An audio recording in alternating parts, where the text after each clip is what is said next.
Hey guys, I'm Adam, this is On The Break, and welcome to my first ever Football Manager 2020 video. The beta's here, it dropped a few days early. I've not had too much time to play it, to be fair, but we're going to dive in now and make up for lost time. We're going to be doing a short couple of seasons save with Chelsea, and I bring you this screen first of all because it introduces one of the big new features. You can see at the bottom there the club culture. As we go through the list, you can see there every team has got a different club culture, some bigger than others. I do believe that some clubs may not have a culture at all. But you can see there they're all different. So they really have made it now so that you do have to adapt to the club that you're at rather than just go in, plug in a tactic and go through it. So I'm very excited to get into it. You see there Chelsea have got quite an in-depth club culture. We'll have a little bit of a deeper look at that in a sec. But we are going to be getting underway. Today's episode is going to be a bit of an introduction. We'll have a look through the squad. We'll have a look through a couple of new features as they come up. And then I'm going to play through pre-season off camera. And we'll chuck in the first game of the Premier League season at the end of the episode for you guys. If you are excited, Football Manager 2020 and the plans that we have for the channel, we've obviously got this save that will run for 2, maybe 3 seasons. And then we've got the big one for Club and Country with Ostersons. If you are excited for those, smash a like on the video for me. And obviously make sure you subscribe so you don't miss any content. So here we are then. The new manager of Chelsea Football Club on 130 grand a week. Wouldn't mind having that in real life. Replace Frank Lampard. The poor boy's had maybe a day in the job. He's come in, he's unpacked his office and he's been told to go. So we've taken over from him. A really nice sort of boardroom background there. It's an upgrade on last year's without actually changing anything. It's just a nicer look to it and just put in a different way so it doesn't look like the same old again. But we get a bit of a club overview. Obviously Chelsea with a good history of winning competitions, especially recently after Roman Abramovich took over. So a bit of club background at the bottom there. Last season we finished third. Media prediction again is third. Going to be difficult with the transfer ban. Obviously a big reason why we picked this save. But the squad is obviously a good one, so we'll see what we can do there. And then Cobham, the training ground, state-of-the-art training and youth facilities, excellent youth recruitment, all really important stuff for us. Obviously we can't buy anyone in, so we are going to have to make do with what we've got here. And then the team overview. Again, I really love this screen. I think it's a really good way of displaying it early on in the save. But you see some of the names in what they claim to be our best 11. Hudson-Odoi, Loftus-Cheek, Christensen, I guess, to a degree. A couple of young players in there. But more that we will come to see in a minute. And we'll be trying to bring through as many as we can. You've got the likes of Mason Mount, Pulisic out wide. We'll get a lot of game time this season. Tomori at the back. They're all options. And then transfer obligations down the side. Morata is on the way out. Nothing I can do about that one, unfortunately.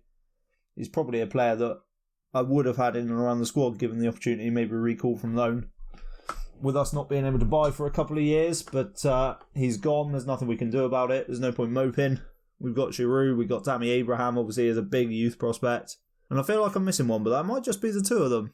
We'll have a look in a minute. We'll get into the squad in a sec. But a few players out on loan there as well. Well, it's Chelsea, so quite a lot of players out on loan. But then this is the big one, the club vision, the club culture. And this is really where the new features come to life. So the club culture at the top here. I believe we can negotiate some of these in a bit. I don't see that being massively successful, to be fair. I think maybe you would get rid of possibly one of the favoured. You can see that with the 4-bar system. They rank importance. So it's required that we play attacking football and desired that we play possession football. It's a system that I'm not too bad at using, to be fair. I don't class myself as a tactical mastermind by any stretch, but I think we can put together a decent little possession attacking tactic. I think we can do that for you. Marina, the director, I guess this is Roman's vision though, isn't it? So then preferred is entertaining football and signing high reputation players. That one could be a bit of a sticking point. I don't know how the transfer ban would come into that. A reasonable percentage of first team signings will have the same or higher reputation as the club. Okay, so I guess as long as we're not signing anyone, that one won't really come into play. But the entertaining football, hopefully we can do. And then develop players using the club's youth system, and signing players under the age of 22. I mean, they're two things I would like to do anyway. So they work in quite nicely. And then as we scroll down a touch, you get into the 5-year plan.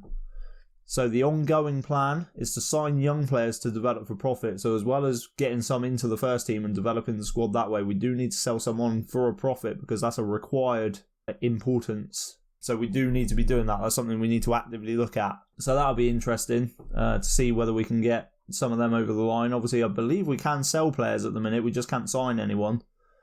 So big bids for any of the youngsters, I guess we would have to have a serious look at. Maximum 1-year contract for players over the age of 30 is a desired rule.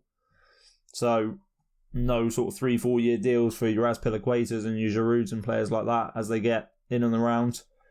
But this bit in the middle is interesting. There's no importance on it, but maintain self-sustainability. All right, fair enough. But the best youth system in the country, the Premier Division's best youth system, and the best youth system in the world. But the big word there is maintain. I don't believe Chelsea have the best youth system in the world, if I'm honest. I think a few clubs would probably dispute that. And then at the bottom, their work within the wage budget is a required. I mean, that's fair enough. We're not signing anyone to massive new contracts, so I think we would have to go something below the wage budget, but it's something we'll have to keep an eye on. And then in terms of achievements for this season, we need to qualify for the European Cup. That's required. We need to reach the quarterfinal of the Champions Cup. Obviously, this is the Champions League. We haven't got the real name fix for the beta, although I have installed badges. I can't do Football Manager without badges. I know you're not supposed to in a beta. I just couldn't help myself. I had to get it done. I just can't deal with the default badges. But quarterfinals of the Champions League is required. That's a minimum. So they're the two competitions we're really going to have to look at. The FA Cup, they want to reach a final as a minimum, which is preferred. So it's obviously something we'll have to give a bit of a good crack at. But the Carabao Cup, not important. The Super Cup, not important. So, I mean, that basically just becomes a friendly. The Super Cup, the Carabao Cup is an opportunity to play some of the kids. And then, longer term, end of 2021, we need to be challenging for silverware. I don't know what that qualifies as, whether that be League, Champions League, FA Cup, I guess. And work towards challenging for the Premier Division title. 21-22, we need to challenge for the Premier Division title. And then we need to work towards winning it by the end of 2023-24. Obviously, the big threat early on is going to be Liverpool and Man City. They are comfortably the best two teams in the country at the minute, as much as it pains me to say that. But you can never underestimate the likes of Man United, Arsenal, Tottenham in Football Manager because the players are so good. So I still expect those three teams to be very strong. So then one last bit. Yes, we would like a press conference. I'm not going to do the friendly against the under-23s. I just don't think I'll get enough from it, to be fair. But I would like the advice report. So here we are then, guys. Back into the more traditional inbox screen. We've got the transfer ban. It's until the 1st of February 2020. So this summer transfer window and January next year, but this season, 2 transfer windows where we will not be able to sign or register anybody. So the squad that we have is the squad that we deal with. If we get injuries, if we get suspensions, if we sell players, we have to replace those players from what is in this shiny new development centre. We'll go and have a proper look at that in a minute. We have got a meeting about the club vision and our expectations, so we'll have a little look at negotiating some of this, I think. It'll be interesting to see what we can and can't change. So there are bits that we can do. We can't do anything yet with this season's expectations. That's to be negotiated later. But we can change bits of the 5-year plan, which is interesting to see. But if we have a look at the club culture, you can see that apart from the required of playing attacking football, we can try to take anything out. I think to take any of these desired or even the preferred ones out, I just don't see them going for it. I'm brand new to the job. I just can't see that they're going to let me have that much say. Just for the sake of curiosity, we'll take out signing high reputation players. And yeah, straight away, they've just come back in with it and gone, no, that's what we need. So I don't think we're going to change too much with that. It'll be interesting to see how these 5-year plans develop as you are at a club for 5 years. The plan will obviously develop and keep rolling. But the club culture is pretty set in stone. So it'll be interesting to see how much say a manager can have in that over a period of 5, 10, 15 years. I guess as we get further into the game's life cycle, We'll all find out, which will be really, really interesting.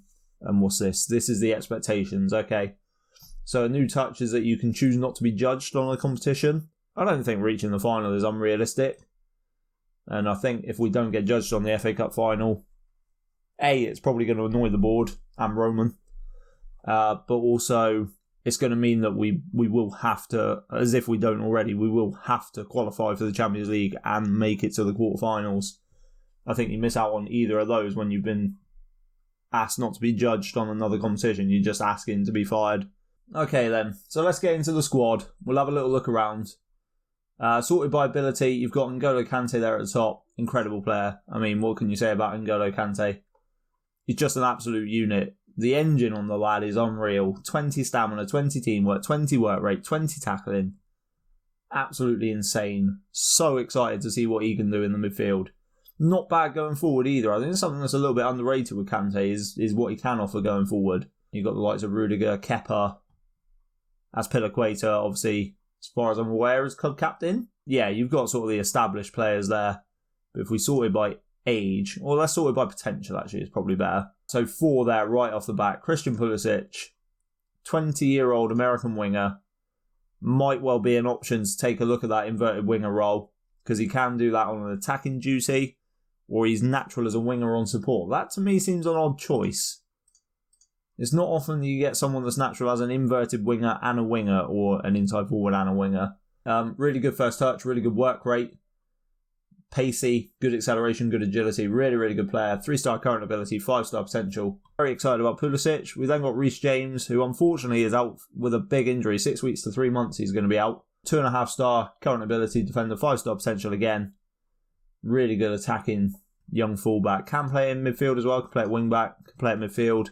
Actually not too bad in the Mazzala role, which is interesting. It's a little option there, I guess. But again, I mean, good defensive attributes, 13 tackling, 12 marking, not too bad at all.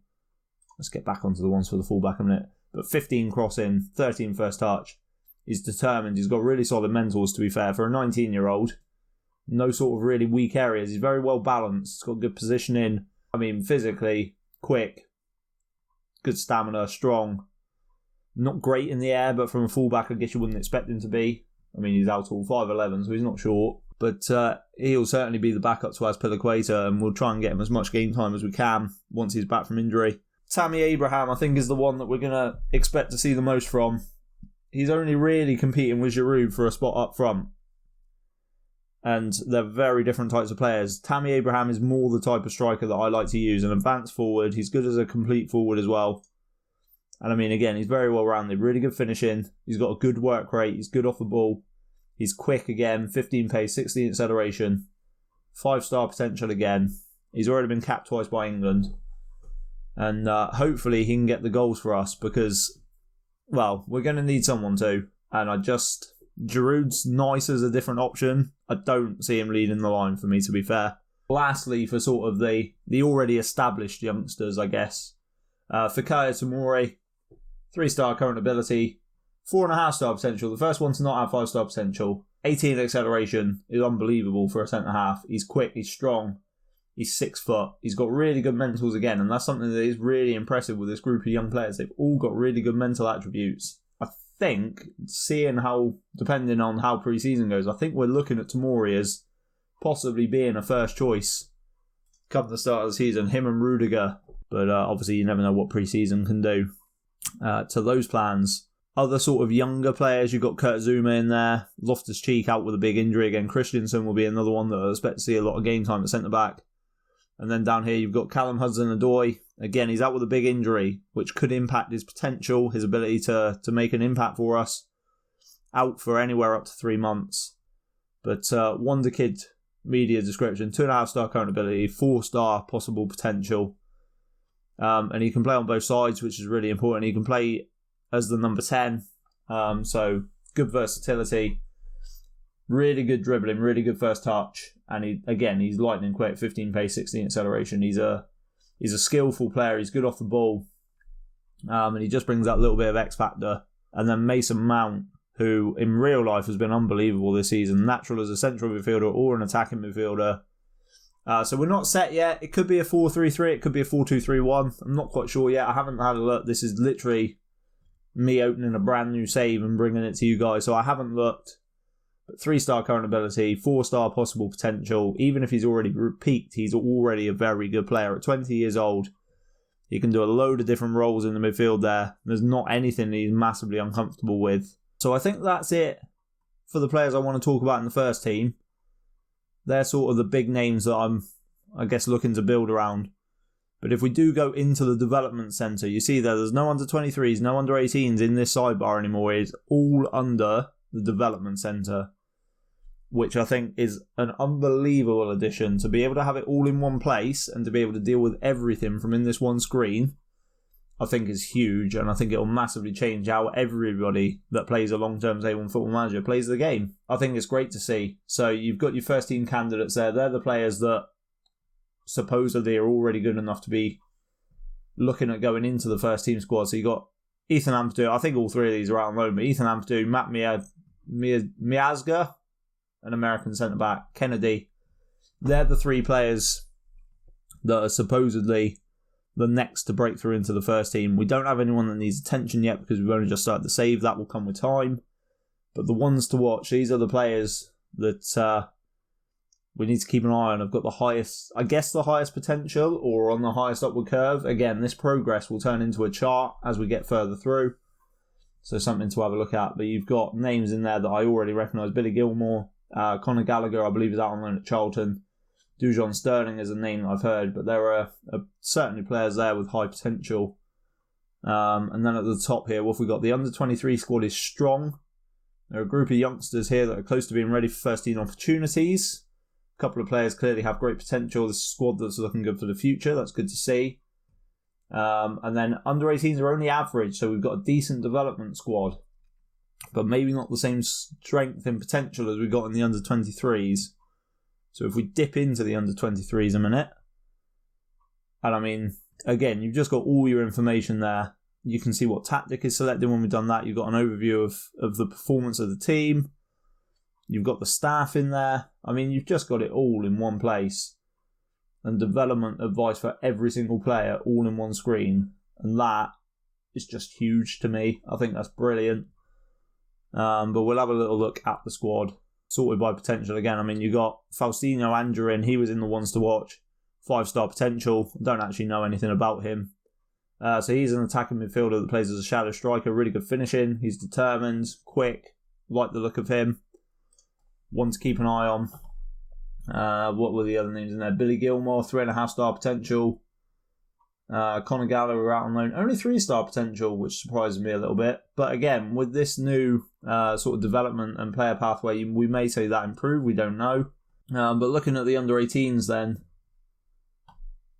I mean, the same screen again. You see it's very nice. Less reports, I guess, with them being newer into the club and earlier in their development, you maybe don't get such a handle on their potential. But we got Miles Peart-Harris, who's got 4-star potential. Is he a real player? He is. Another shadow striker. Interesting to see how he gets on. But like I said, short of that, I mean, there's a couple there. Charlie Wiggett and Lucas Bergstrom. 3.5-star potential players, so you maybe see them. But I don't know that we're going to get far enough into this save that any of them are going to make it into the first team properly. This is where we need to be looking for our development. I'm not going to go into tactics or anything too much now. All I will say is I really like this feature of having the thumbs up from the coach's advice down the side of the tactics. But I'm going to do the tactics in pre-season and then we'll talk about them when we get back for the first game, which is Watford at home in the Premier League.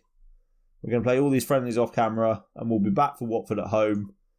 Obviously, there's not going to be any transfer news to bring you because transfer ban. Oh, Batshuayi, that was the other striker I was thinking of. Sorry, just to go on a really random tangent there. I knew Chelsea had a third striker. I'm going to get into pre-season. We're going to have a dig around the game and we will be back with the power of editing for the Watford game. Right then, guys, so here we are, ready for the first game of the season at home to Watford. We're just going to dive in a little bit to the pre-season first. So if we go into the schedule, you can see that we were a little bit ropey. We'll talk through a few of the tactical changes we made as we go along, but we started with a victory over Krasnodar. So that was a decent result, but then two really poor defeats. 3-0 away at Hamburg, who obviously are second division in Germany this year. And then a 1-0 defeat away to Fenerbahce. And in those two games, we just looked absolutely toothless. The Fenerbahce one was slightly better, but we never looked like scoring, in truth. Tabby Abraham, you can see there, had a shocking game. So I was starting to fear. We made a little bit of a change to the system, and we got back to winning ways. We did beat Seoul 2-0 away, and we looked better in that one, but still a little bit laboured, I guess you would say. Still, we did get the goals, Pedro and Mason Mount. Pedro's was a bit of a screamer from what I remember. And then something started to click against Gyeongnam. We beat them 4-0. Tammy Abraham finally showed up, had a good game. Mason Mount impressed again. But then this one is the one I want to show you. A 1-0 win over Napoli. It doesn't look massively convincing, but if we just go into the game, you can see there, we absolutely battered them. In fact, if we get the full stats up, when do we do that? There we go. 25 shots, 14 on target, no clear-cut chances, which is a little bit disappointing, something to work on. But we absolutely battered them for 90 minutes. The two shots that they had on target, I think both came in like the 85th minute.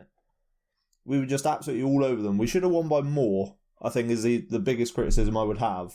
But we were just absolutely dominant all the way through it. So I'm more positive than I was. I'm not going to lie, after the Hamburg and Fenerbahce games, I thought I was really struggling. And I didn't really know where to go with it. So this is the system we're going to use. We'll talk about this one in a minute. But we started off with the 4-3-3 vertical tiki-taka. But in this system, we didn't really look like we had it. There wasn't a lot there. So we've switched it up. And we're going with the control possession. We are also training a fluid counter-attack. Just for the games where I think we might need something a little bit different. But this is the system we're going to go with for a little while. We're going to try out that inverted winger role on the right-hand side with Pulisic. Just because I like the idea of them sort of cutting in and slipping in those little through balls and things like that, which I believe is what that role is based on.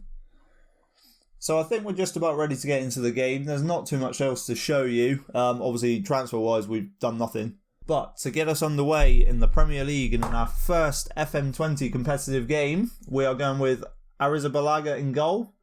A back four of Azpilicueta, Tomori, Rudiger and Alonso, with Jorginho and Kante as sort of the double pivot. Pulisic wide right, Pedro wide left, and Mason Mount in behind Tammy Abraham. So you see there, Watford lining up with their two holding midfielders, a shape they use quite a lot. Key men, Pereira wide left, Will Hughes wide right, are both really good players. Let's get into this one. I think we've had enough waffle. We're favourites for a reason. Let's go out there. But with key highlights this year, no opening highlight, which is going to be a bit weird to get used to. I'm used to just waffling a little bit. As Alonso puts in an early free kick. And we give away a free kick, but a half-decent early chance there. And we come again with a corner. Mason Mount puts in and Pedro just heads wide. Another highlight coming in with Azpilicueta picking the ball up. Plays it into Mason Mount, who's driving down that right-hand side into Pulisic. And it's gone in. It's a shocking mistake by Ben Foster. It goes down as an own goal. I don't know whether that maybe hits the post and then hits Foster. We'll see it in the 3D. Mason Mount drives down the right-hand side. It's a really good run. And Pulisic just tucking inside in that inverted winger role. And Foster tries to catch it and then just sort of carries it over the line. It's a really weird sort of mistake for him to make. But we don't mind. We go 1-0 up. And we're having a lovely old time. We pick the action up again now with Watford taking a free kick. Pereira's switched over to the right-hand side. Him and Hughes have swapped sides, but Janmaat is coming at us and plays inside. Kapui has the shot that's blocked, and we get the chance to break now. Pulisic with a lovely ball over the top, but Abraham's shot is saved. So that's half-time then. We do go in 1-0 up thanks to that own goal. We've not played too badly, not brilliantly by any stretch, but we'll tell them that things are going well, but we know they're capable of even better. We're coming again down this right-hand side with Azpilicueta and Kante. And it's a big switch over to Marcus Alonso. Good ball in. Jorginho collects the clearance and it's just over. So as we get to the hour mark, we're looking to make some subs, but we pick it up with us knocking it around the back and it's spread out to Marcus Alonso. There's a lovely 1-2 with Jorginho. Can he put the ball in? He can, and Abraham at the near post heads wide. We're being quite wasteful. 20 shots, but only 7 on target. So I think we're going to have a little look. I think we're going to work the ball into the box. I think we're going to try and get a few better chances from in and around. We seem to be working through them quite nicely. If we can just find that final ball, I think we'll be okay. And we are going to get Willian out on that left-hand side. We need to get the match sharpness back into him. Pulisic's playing out wide, playing well out on the right-hand side. So I see no reason to replace him. So Willian can come on and do that job on the left-hand side, cutting inside. So we pick it up now with Mount on the left-hand side. It's another good ball in from Alonso. And Abraham hits the crossbar. Coming now with Watford collecting the ball. Pereira plays back to Decore. And Kante intercepts. Pulisic now can come at them. And it's a wild ball back to Kepa. We come again. And we're building quite nicely. But that was a really strange pass from Pulisic. It's gone all the way back to Kepa when surely there was a better ball on. But as Piliqueta now, and that's a lovely move. Mason Mount gets the goal. But that's a lovely, lovely move. It actually happened too quickly for me to keep up with. We are just going to slow that down a little bit, I think, for the future. But we'll watch it in 3D. Pulisic plays out wide right to Piliqueta, who gets to the byline, cuts it back for Pulisic. First time ball. Abraham's shot is blocked. And then Mason Mount is there to put in the rebound. Ben Foster's wrong-footed.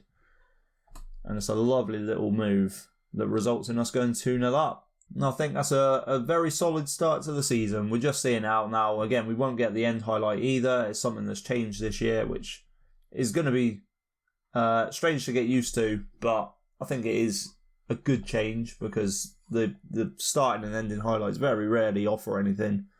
But we do finish there. 2-0 winners. Really, really solid start to the season. We'll tell the guys that we are very happy with that. They all look delighted. Lovely stuff. So, that's it for the opening day of the Premier League season. That's it for my opening FM20 video. If we jump into the schedule, we're going to play a little bit off camera.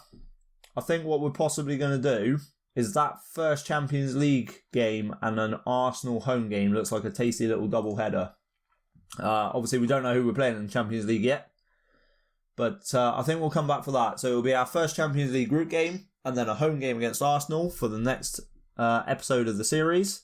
If you have enjoyed that, guys, please do leave a like on it for me. It really, really helps the channel, especially with the release of a new game and a new series. It would massively help and I would appreciate it massively. Subscribe to the channel. We are at the start of a year-long cycle now, and the plan will be to bring content the entire way through that year. So do subscribe so you don't miss any of it. And thank you very much for watching. Bye-bye.